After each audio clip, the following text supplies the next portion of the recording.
You to explain deductibles and Okay. how a deductible works, right? Roof came through my tree came through my house. I've got a $5,000. I've got a $1,000 deductible, whatever it is.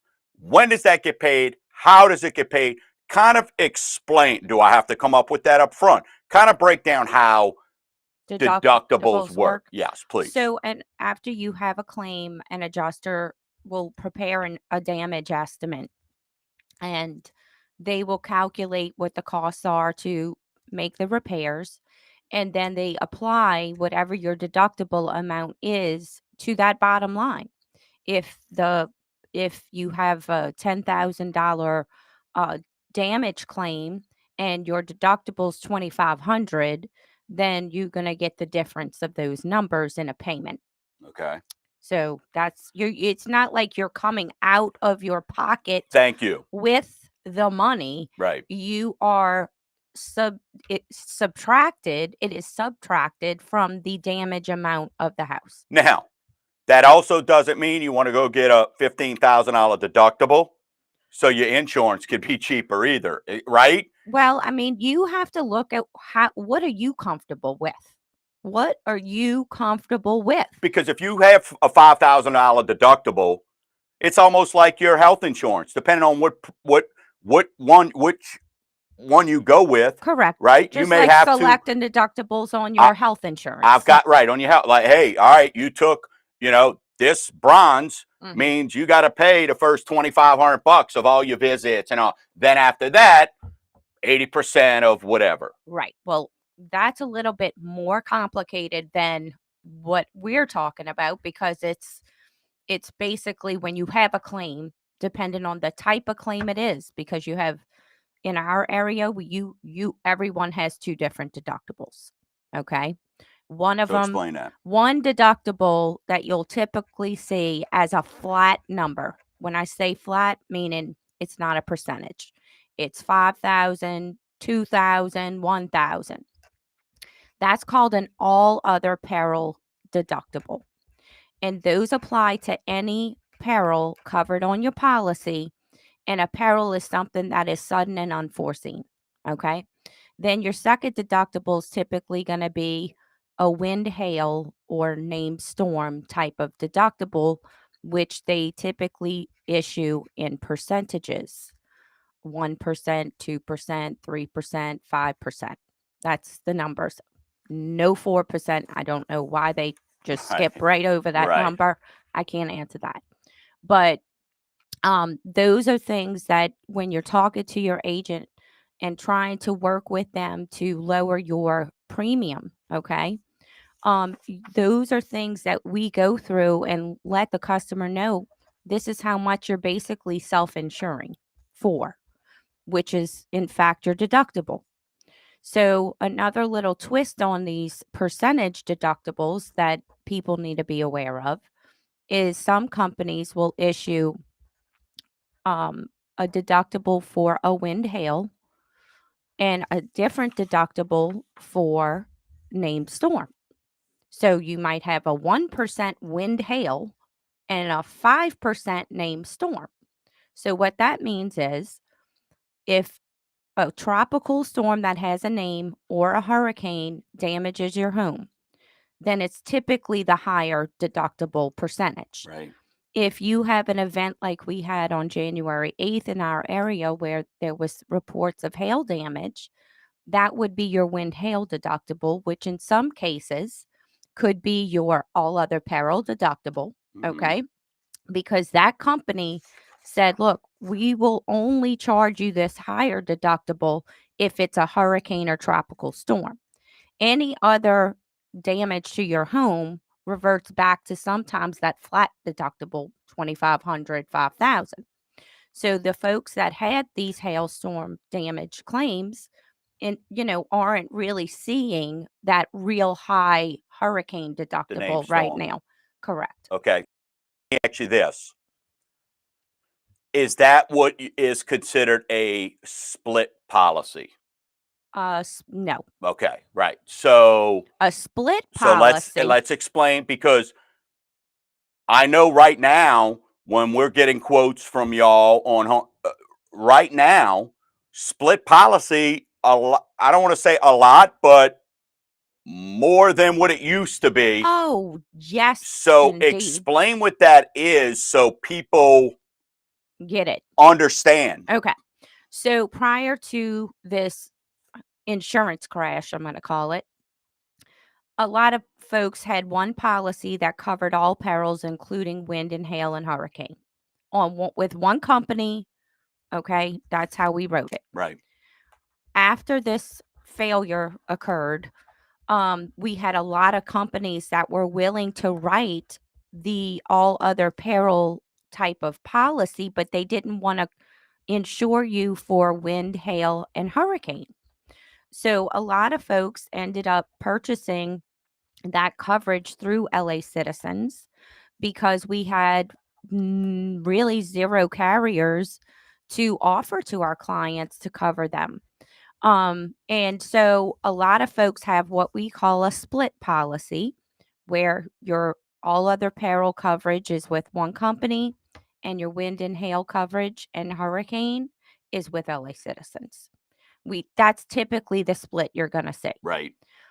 Because we really didn't even have a company saying, "Hey, we want to insure all the wind and hail."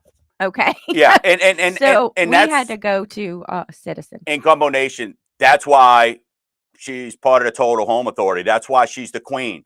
Are you even aware that that's an option?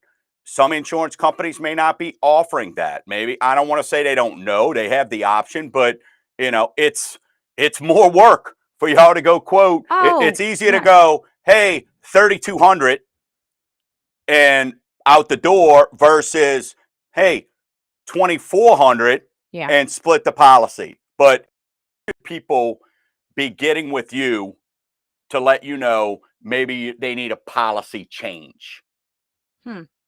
Well, adding a pool would be one. Okay. So Any upgrades, I mean, Oh, yeah, like solar panels, generators, uh, outdoor kitchens, like these significant investments that you're making back into your home. yeah. You definitely want to talk that over with your insurance agent just so they can properly craft the policy to cover these improvements you're making. Obviously, when you get a new roof, number one, if you even update your plumbing, or electrical panel, or your HVAC system, or your water heater. These are things that we're asked about when we are putting the policy together because they want to know the age of these things. Because we have water heater failures, right? They flood the whole house when Hmm. they fail. So you might not even know that you have a limited water damage rider on your policy that limits any kind of damage like that to $10,000. Not your full amount of your policy, but these are in place because you either have older pipes that have not been updated, you have an old water heater, you have an old HVAC system. Who's ever heard of the drip pan overflowing? And Oh, these are just common occurrences. or That that little that pipe outside your brick yes backs up, backs up and gets mold or not correct. milled, and it doesn't, and it backs It up, right? clogs it up Clogs. and then it overflows the drip pan and then you have water coming down, the walls and all that stuff. So these systems, when you update those things, let your insurance agent know because it could remove some of these limitations on your policy because you've updated these things in your house. All right, so let's talk about flood insurance. I like to tell and you said this one time on a show, and it stuck with me, and I use it every time now because people are like, "Hey, I'm not in a flood zone." Everybody's in a flood zone. It's a matter of does your lender, me, require you to carry flood insurance, Correct. right? Yes. So, There is no such thing as I'm not in a flood zone. if you live in Montana in the mountains, there's a flood zone. You just probably I'm assuming it's X, and you're not required, right? But maybe I don't know, maybe ice coming down or glaciers. Why is, and I mean, this is something that, why is the flood insurance capped at 250,000? Is there a reason for that? Or is it just because they figure if rising water, it's not going to be that much damage to maybe a downstairs only? Any idea? I mean, how they Uh, came up with that number? no, but I mean, I don't know, but it's always been that number. Always, yeah, And obviously it costs more to fix things now. So 250,000 doesn't go yeah, a long way. And fun fact about Flood 2.0 right, is we have to let the carrier know what your replacement value is on your house, which we have never had to do before. And your premium is really based on what the value is to replace your house.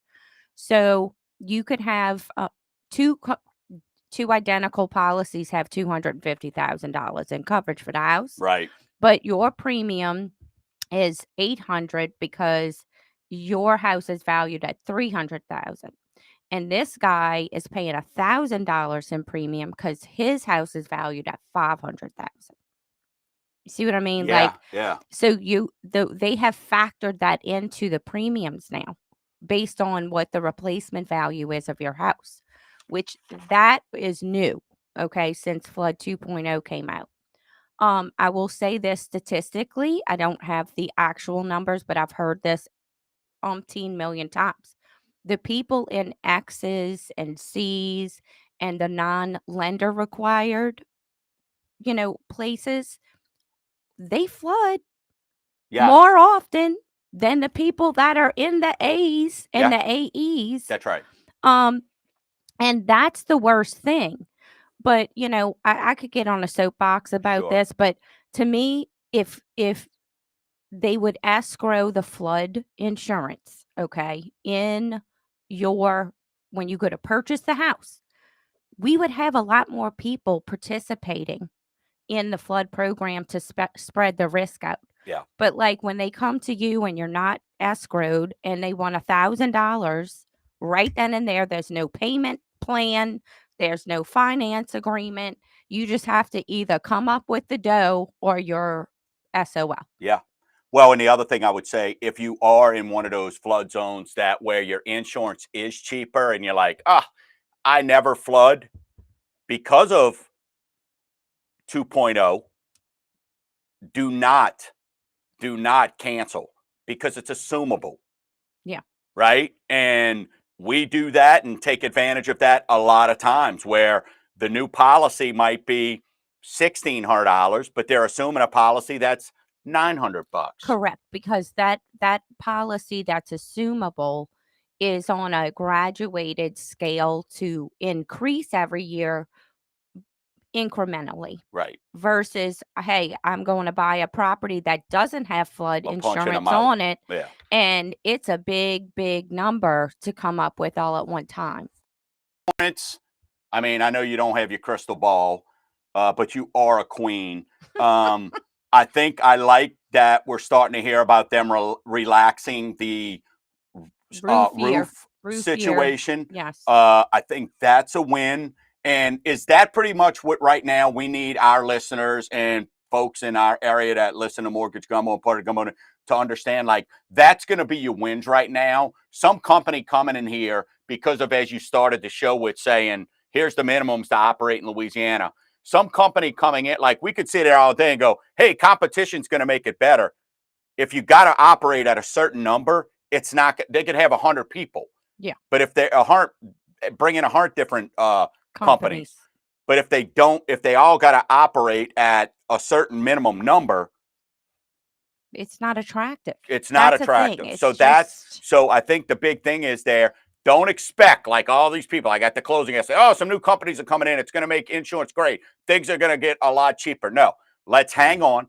Make sure you're getting with your insurance company. See if you've got Team B and their team. They're calling you, letting you know about these changes. Right? That's what separates them. Just like me, I tell people all the time, I'm keeping an eye on rates for you. yeah. Call me if you got a question, but I'm going to let you know when it's time to make a move. So, Colette, tell everybody how they can get in touch with you. Okay, so the best way we like to talk to our customers, believe it or not. Imagine So, that. We fully staff my office to answer the phone. You will get a live person in during business hours.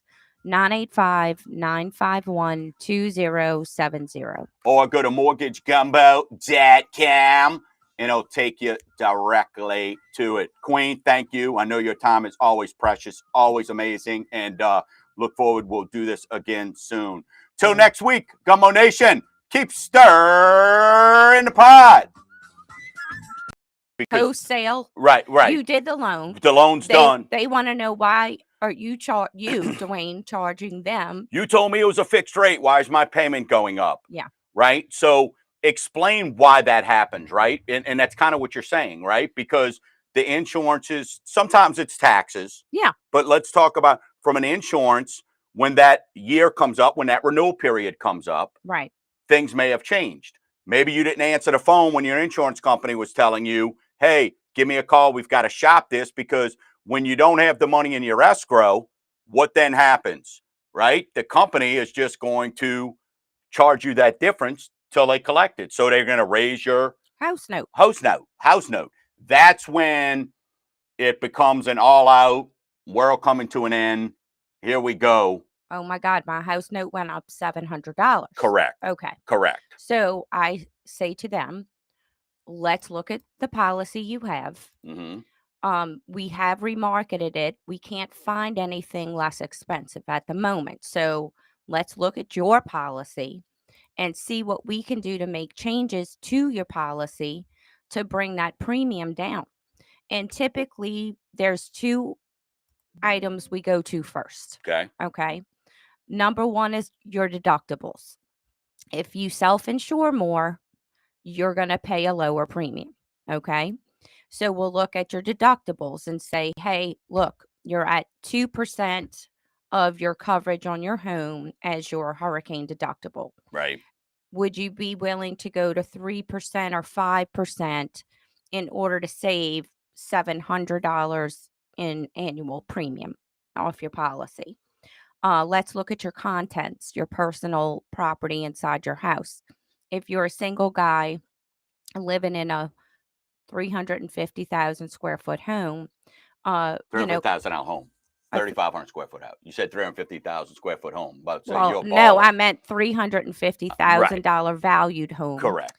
And you don't have any children versus a family of 5 living in the same home. Well, the amount of stuff you have is a lot more than the single guy. So we will kind of tailor that coverage amount to the people that are living in the house. Mm-hmm. So that's another way to save on that.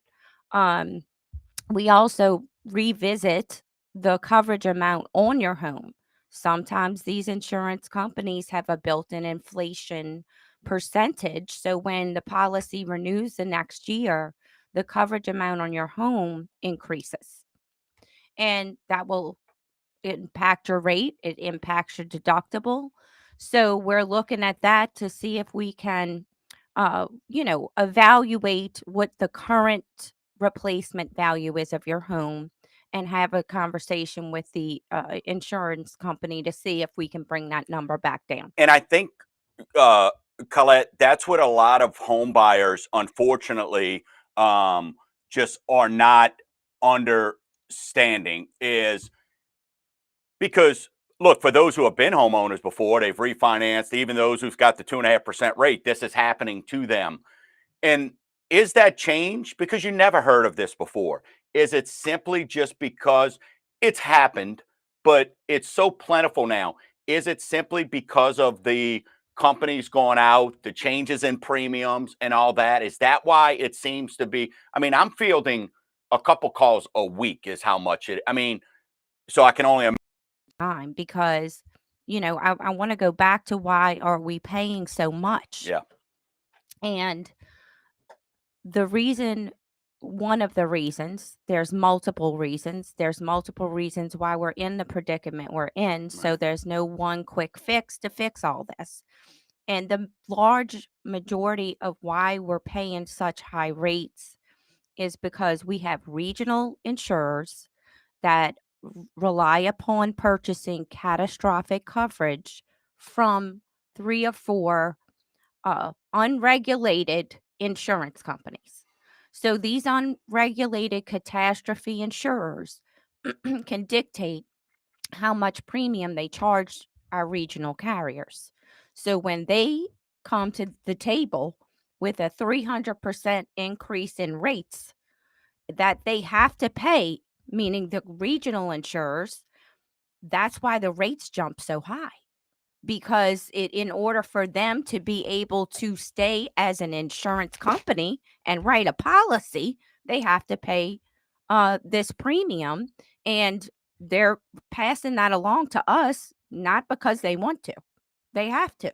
It's a matter of staying in business. And I know when all this was going down, I was like, these are idiot CEOs. They don't know how to run a company. And like you said, it's the insurer of the insurance companies Correct. who controls all. It's kind of like our federal government. There's a select few